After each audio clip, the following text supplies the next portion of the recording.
ప్రభుత్వానికి బదులిమ్మని నిలదీశారా?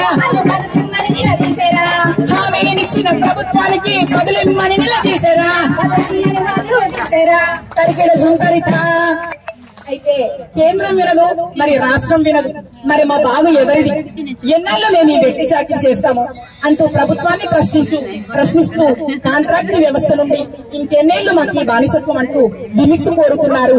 అలాగే మా కష్టానికి మమ్మల్ని గుర్తించమంటూ ఉద్యమ బాటను పట్టారు ఈ ఎస్ఎస్ఏ ఉద్యోగులు. భరిస్తున్నారు, భరిస్తున్నారు. అన్నలు అక్కలు ఆవేదనతో కృంగిపోయినారు, రెగ్యులరైజే లక్ష్యం అంటూ నిలదీస్తున్నారు. అందానా తకిట భరిత జంతరిత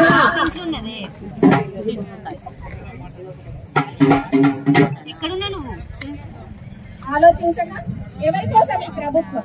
ఎందుకు మీరందరి పనులు చేస్తున్నారు? బండెక్కేదాకా వాడమల్ల, బండెక్కినాక ప్రభుత్వం తీరు తప్పకుండా అట్లనే ఉంది. అందుకోసమే మీరు అరే ఉద్యమాల గడ్డ సాయి తెలంగాణ బిడ్డ, ఉద్యమాల గడ్డ సాయి తెలంగాణ బిడ్డ, రెగ్యులరైజే వచ్చను సై, రెగ్యులరైజే వచ్చను ఇచ్చను సై, ముఖ్యమంత్రి స్పందించను సై, భగవంతుడు దీవించను సై, భగవంతుడు దీవించను సై, మళ్ళీ విధుల్లో చేరును, మళ్ళీ విధుల్లో చేరును, పంటకు బాటలు వేయును, మళ్ళీ విధుల్లో చేరును, పంటకు బాటలు వేయును,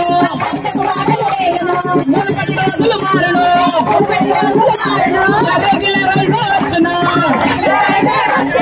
అందరి కోరిక తీరును, అందరూ ఆనందించరు.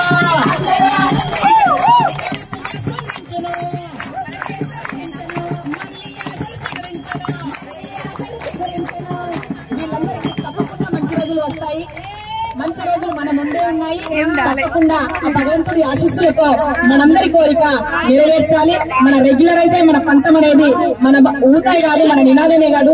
తప్పకుండా అందరికి రెగ్యులరైజ్ అవుతుంది. మళ్ళీ అందరూ ఆనందంగా తమ తమ కుటుంబాలతోని అందరూ చక్కగా వీధుల్లో చేరి బంగారు బతుకకు మళ్ళీ ప్రభుత్వానికి చక్కటి సేవలు అందించడానికి ప్రతి ఒక్కరూ సిద్ధంగా ఉన్నారు.